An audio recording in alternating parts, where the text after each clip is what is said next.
আসসালামু আলাইকুম, সবাইকে কেমন আছেন সবাই? আশা করি সবাই ভালো আছেন। আমিও আলহামদুলিল্লাহ অনেক ভালো আছি। সামনে কোরবানির ঈদ, অনেক কিছু রান্না হবে। একে একে সবকিছুর রেসিপি আমি দেওয়ার চেষ্টা করবো ইনশাল্লাহ। তো আজকে রান্না করব হান্ডি চিকেন। তো এটা একদম সিম্পল ভাবে রান্না করব। অনেক বেশি রকমের মশলা দিব না, যেরকম আমরা বাসায় রান্না করে খাই ওরকমই। কিন্তু মানে মাটির হাঁড়িতে রান্নাটা হবে, এটা হচ্ছে বিশেষত্ব। আর মাটির হাঁড়িতে মাংস রান্না করে খাইলে কিন্তু খুব টেস্ট হয়। এটা আমাদের মা চাচিরাও রান্না করতো, আমরাও রান্না করি। তো আজকে আপনাদের সাথে শেয়ার করবো, দেখে নিন কিভাবে রান্না করতেছি। আর আমার ভিডিওটা যদি ভালো লাগে প্লিজ লাইক কমেন্ট শেয়ার করেন প্লিজ। আমার ভিডিওগুলো শেয়ার হয় না, এটা আমার অনেক দুঃখ। এখানে আমি 3টা দেশি মুরগি নিছি। আর এটা হচ্ছে আমাদের বাসায় পালা মুরগি। তো 1 কেজির একটু কম কম আছে এখানে, যার জন্য আর কি একটু ছোট ছোট। তো 3টা আমি নিয়ে নিছি। আর দেশি মুরগি আমি চামড়া সহ, ছোট দেখে চামড়া সহ নিয়ে নেই, চামড়া ছিলে ফেলছি। তো দেখুন কিভাবে রান্না করি। প্রথমে আমি পেঁয়াজ দিয়ে দিব, তারপর জিরা বাটা দিয়ে দিব, তারপর আদা রসুন বাটা দিয়ে দিব। যেহেতু আমি একসাথে এগুলো মাখায় রান্না করবো, যার জন্য কাঁচামরিচটাও এখন দিয়ে দিচ্ছি। তারপর দিয়ে দিব হলুদের গুঁড়া,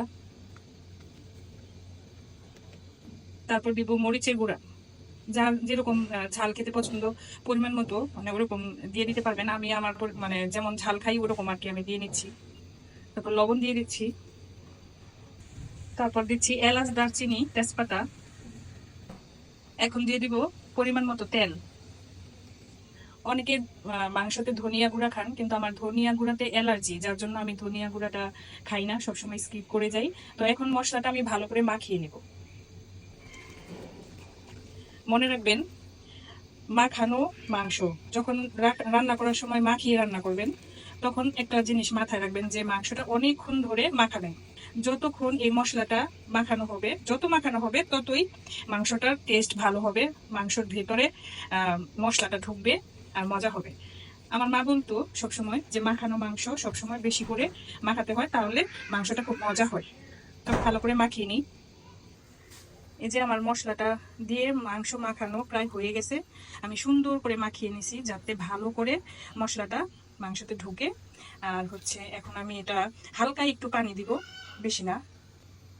হালকা একটু পানি দিয়ে মাংসটা ভালো করে কষিয়ে নেব, বেশি না, হালকা।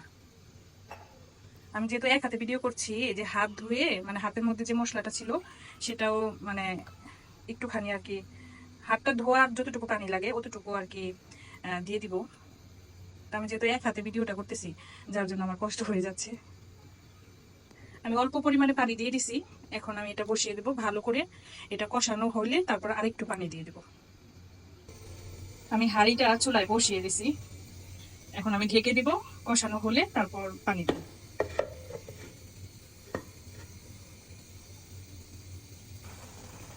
বলক চলে আসছে, এখন আমি এটা নেড়ে চেড়ে একটু মাংসটা সুন্দর করে দিব, না তো নিচে আবার লেগে যাবে।